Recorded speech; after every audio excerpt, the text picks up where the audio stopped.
piece of asset that you can own and put in the pocket. Land is there for a purpose. And what the question that has been raging is who controls this resource? Because you can only hold it for a moment. You can only hold it for a time. And we find in this country that the women are the ones who are using the land. They're the ones who are tilling. They're the ones who are laboring on it every day, taking care of the children, taking the burden of caring for everybody. But they don't have control. That is where the problem is. And that is what the debate has been. How do we enhance women control over the resource that they themselves depend on, and the families also depend on the women to depend on this resource? How do we enhance that? That is where the question That is where the question Yes. is. Do you agree with her? That is where we need to start this conversation. The conversation about women having land is a huge one. You know, as a girl, culturally, we are made to believe that land control is for men. And substantially for women, it's only up to the level of usage. So that when you're born in your home, your brothers are entitled, and it's very clear from the beginning that the father will leave the land to the sons. And women, we are only looking up to marriage. You also told that when you get married, you will get your piece there. And when you get married, the story is the same. You're told, you are not in the conversation about getting the land. It's your husband. So you get it as long as your husband, as long as you're married. If you divorce, or in the event that your husband, your spouse dies, then you're in a dilemma. And also, it's so heavy in cases of HIV and AIDS. Yeah, because we understand the cultural issues and burden that come with HIV and AIDS. So the community will not definitely accept you. And it's a double, I think it's a tragedy, particularly for the rural women who depend on land as the only asset. Because in the rural, there's nothing else, there's no income. Therefore, it's totally dependent on land. It's totally dependent on land. And you rightly put it, women only come, you know, they interact with land when it comes to, you know, farming and everything. Use. But when it comes to use, of course. But how do you change the perspective, the mindset of people who hold so dear the cultural practice that women land, no, yours is this, you wait for your land when you go where you will go. When you're married, if you're not married, so sad, you'll end up not even owning a quarter. Yeah, because essentially in Africa, to say, very few people are able to purchase land. So it's the inherited land that everybody's looking up to. So for a woman, it's almost zero that you will own land to your name. And for us to succeed, for anybody to succeed, particularly in Africa, where 90% of our success and development, prosperity is based on land, on what comes from land, which is, our food production is essentially done by rural women. So it's a double burden, because if you don't have control, let me just say a case in my where I'm married in Migori. It's the women who work in the tobacco plantations, and they will work until the end. When the production or when money comes in, it's their husband's names that are written. It's the husband's names that are written. Just hold on to that thought, that case study. And my question is, how do you change the mindset, the perspective of people who hold cultural practice so dear, so that when you tell them, okay, your daughter is not married, but you know she can have a quarter, a piece, and you know? There are two things I think you would look at here. You're very right to say our main challenge, and it's not just in Kenya, our main challenge is the attitudes, the patriarchal attitudes. They are so entrenched, and they are entrenched not just in the men, they are entrenched in the women themselves. We have the right laws, we have the best constitution you can have. But when you get to the ground, the reality is quite different. And I think the team that was here before was very clear that not all of us in this country understand even our constitution. The Bill of Rights is very clear, the land chapter 5 is very clear on equal rights of men and women. But the attitudes, even when you get to a land office, and you ask a question about what are my rights to the land that belongs to my husband or belonged to my husband in case of a widow, the attitude is very clear that you as a woman have no say. And as she's saying, that case study in Migori can be repeated across this country.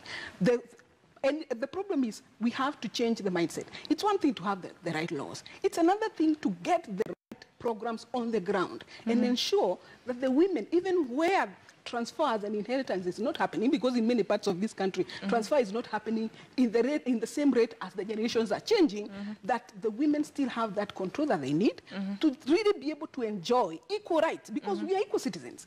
The moment I get 18, I get an ID. So does the boy, gets an ID. So we are equal citizens. Why is it so difficult for us to understand that we're equal citizens? That mindset has to happen. It has to happen right from the ground.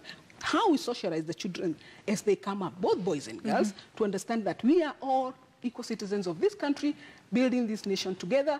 We socialize our girls to behave a certain way and the boys to behave a certain way, and to know that this is what I can do. My place is in the kitchen and the boys' place is with the toy cars outside. Okay. So that it is a whole process of socialization that we have really to instill from the very early. Okay. And when you talk about the Ministry of Land, I know Ministry of Land has been, you've handled so many land cases, and of course dealing probably with widows, you know, going to look for documents. How has the Ministry of Land helped women to actually own pieces of land? You know, the Ministry of Lands, I compared to Kenyatta National Hospital. It's, we all have to understand that land issue is very environmental. We don't need to make it personal, because if we start blaming government, blaming the civil society for not doing their work, then we are missing the point. It's all inclusive. And we have, all of us understand that in 2009, there was the passing of the National Land Policy. Immediately after that, the Constitution came, and there's a lot of ironing that needs to be done between these documents and the new laws that are coming. And the staff of the ministry are trying. There is overwhelming need to own land and to own it now, and everybody wants it today. And there are issues of information, digitization is coming up. So I think there's generally need for acceptance. And right now, I'm telling you for the first time, people are very aware, the staff are very aware of the needs of the rural women. And I think the most important thing, if you leave alone the ministry staff, is that the women are aware. So when you talk about the staff at the Ministry of Land are trying their best. What is this? What is this best? And when you also say that they're also trying to help women to own pieces of land, to what extent? What sort of help are being given women to? Let me start with data. You must understand that worldwide, globally, there's no clear data as to how many women own land. There's a general conversation about 10%. In Kenya, we have to accept that we don't have that data today. But we have started a journey. We are in conversation with Kenya National Bureau of Statistics to include the land question in the census next year. Apart from that, we are partnering, even what we are doing right now with the civil society, FAO and Action Aid is on that journey. We are doing research to find out how many women exactly own what type of land individually and jointly as a spouse. So that's just one of it. We are, the Ministry of Lands is working very closely with the National Land Commission on digitization. So all our aspects, programs, policies, we are sensitizing our staff to look at comprehensively everything with the gender lens. Okay. Yes. Okay. Yeah. You talked about the Constitution. Not so many women, especially at the rural areas, can read and write and understand the Constitution. So, is there need for civil education? Yes, and I don't think we would say that there is shortage of civil education, because I want to build on that same question you have asked her in terms of what the ministry is doing. I think we also need to ask, what are the women themselves doing? They are not passive agents. They are very active. They know what they want. It doesn't have to be that which they can write in the language of the Constitution. Exactly. In 2016, 2 years ago, the women of Africa converged in Arusha to say, you have talked about us, without us, for so long, but we know what we want. The women in Mandarani in Coast are saying, this is what we want from our councils of elders. This is what we want from the land that we live on, and this is how you get it done, right? So they know what needs to be done. They live the reality. They have put together what it is that they want. They have what they call a charter of demand. Each country that participated in that convergence in Arusha, which was 22 countries, each country had its own charter of demands, what they want, and we consolidated them together with the women, into one continental charter. So they know what they want. The most important thing that I think the ministry needs to pick up is listen to what the women are saying, because remember, we are saying it's not lack of laws. It's not lack of the constitutional provision. The laws are there. It's about the reality on the ground. It's about how they experience. What are they experiencing on the ground? That is where the rubber hits the tamper. And when you talk about what women experience on the ground, is basically what she was saying, a case study in Migori. Yes. You know, and at the end of the day, even as much as you're giving us that case study in Migori, where you say you come from, why can't women question then? They do question. But remember, yes, they do. We do question. Women, yes, they question. But it's not questioning with authority. It's like what you're told, it's a gospel truth. Yeah. You have to go with it. You know, ultimately, we are affected by what we know. And we are also affected by what we don't know. The limitation of the women is lack of information, lack of knowledge, lack of courage, and fear from the cultural baggage. You know, all of us want to be loved. When you're married, my sister, don't you want your people to love you? And if loving you means that if you claim your rights, then you will be rejected, would you like that to happen? So I think the first thing is to make women understand that there is nothing for you without you.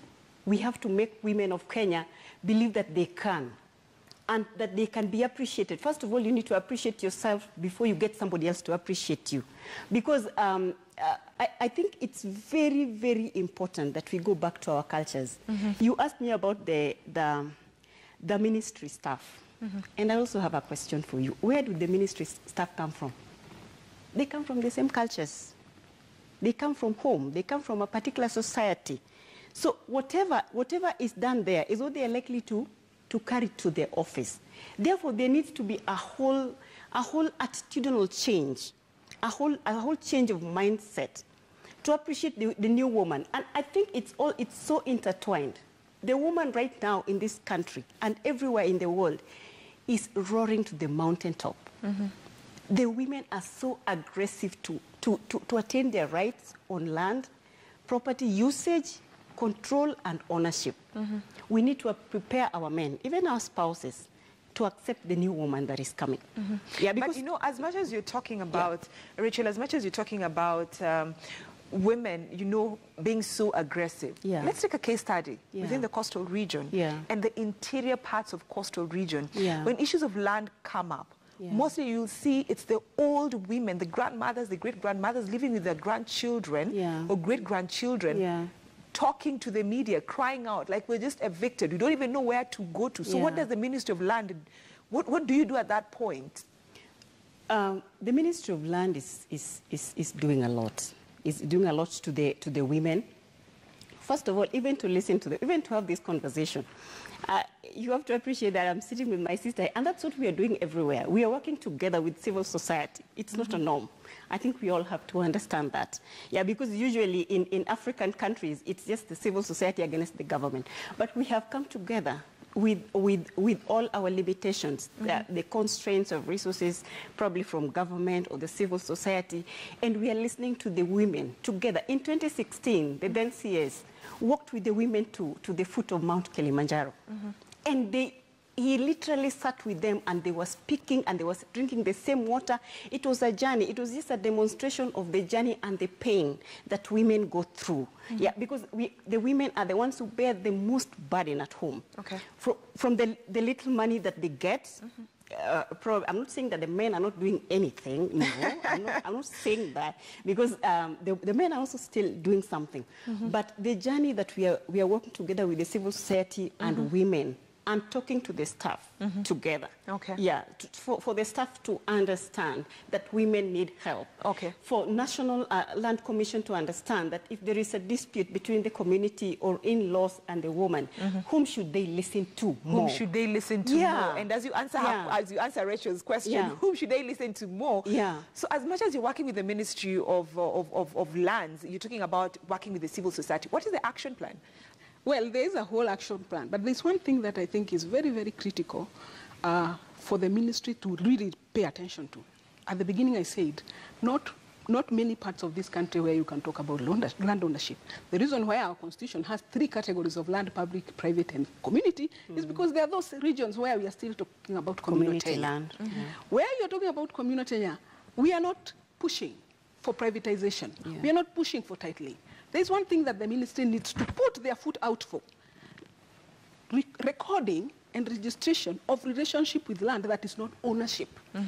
That is what in many of the international instruments is called legitimate tenure rights that are not necessarily legal. The moment you have a title deed, it has one person's name, 2 people's name. It could even have a group's name. But what it means is that the moment you put a name to a piece of paper that relates to a piece of land, you have excluded others, definitely. It's an exclusive kind of a document. But we need to really be live and responsive to those communities that don't relate with land that way. And be able to still protect and safeguard rights that are not necessarily on a document. The right of a rural woman to go and graze the goats when the men have moved to herd the cattle elsewhere. Or the right of a woman to go and gather the twigs after a forest has been cut down and the timber has been taken away. That right needs to be protected. The right of a woman to use a particular path to go and fetch water. That path, that relationship, it's not her land. But that right to use that path, to be able to access that other resource that she needs, we need we as a collective set of stakeholders need to stretch our thinking beyond titling. And titling has been seen across this continent to be one of the avenues that have been used for communities and individuals to lose their land through the market. Especially when you don't have equal power of negotiating in the market. You have a title deed there, you have, as an individual, you have a say to say, I can discard this piece of land, and a tycoon comes with a lot of money and says, I can buy this whole village and put a factory. And he negotiates with each of you individually. You don't have the collective voice to be able to negotiate. So protecting the collective rights is the way to go, especially for those communities that continue to be subjected to loss of their land through the market, because they don't have the equal negotiating power. Protecting the collective use of land, even when it comes to women. Back to the question that I'd asked her, what is the action plan now? Now that you're saying the Ministry of Land is coming out to work with civil society, what is the action plan that you've laid down to ensure that women's rights when it comes to land, usage of land or ownership is well protected? It's been a long journey, and in June this year, June 2016, we launched our collective implementation framework with very clear deliverables from the government, the duty bearers.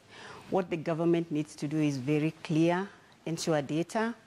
It may not be possible in a year or 2 years or 3 years, but in 3 years it should be, that data should be very available for usage. The ministry has been tasked to ensure access of information. This has been one area that has had universal outcry.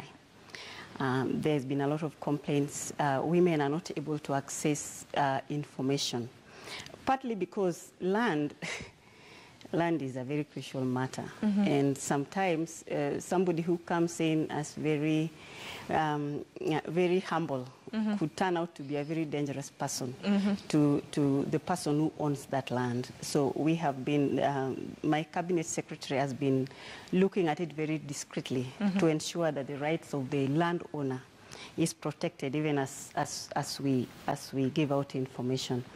And particular attention is being paid to women, and especially widows, to ensure support from the ministry. So that's what we are doing right now. We are developing simple documents on processes to educate women across the country on the simple process, what you need to do if your spouse is no longer with you and the in-laws are up in arms. Where can you go to seek help, legal help? Sometimes women cannot even afford travel expenses, simple travel expenses, simple charges on searches. So those are some of the areas that we are working on this framework. So that is the ministry's area. And the National Land Commission is dealing with the alternative dispute resolution. I think it's key. It's key in this for women, because most of the women cases can easily be sorted out at the community level. Catherine, in 20 seconds as we wind up. Okay, I think much as we have a very comprehensive implementation framework, as she has said. On the other side, we cannot implement this framework until those rights are recognized. One of the things that's happening in this country is explosion of large-scale land-based projects, development projects, call them. There is always that process of negotiating. Making sure that the voice of women in the negotiation process is heard is very, very important. So it's one thing to put the data together. It's another thing to get the people in the space where these decisions are being made. And I think for creating those spaces and ensuring that the spaces really speak the voice that is coming from the women is very, very important for the women to be able to enjoy equal rights in this country. For the voices of women to be heard, women also have to play their rights, their part when it comes to women lands right. We've been having that conversation with Catherine Gatundu from the Action Aid and, of course, Rachel Ndinde from the Ministry of Land, just trying to explain to us about issues of women land rights here in the country. Time to take a short commercial break. We shall be right back with more here on Morning Express.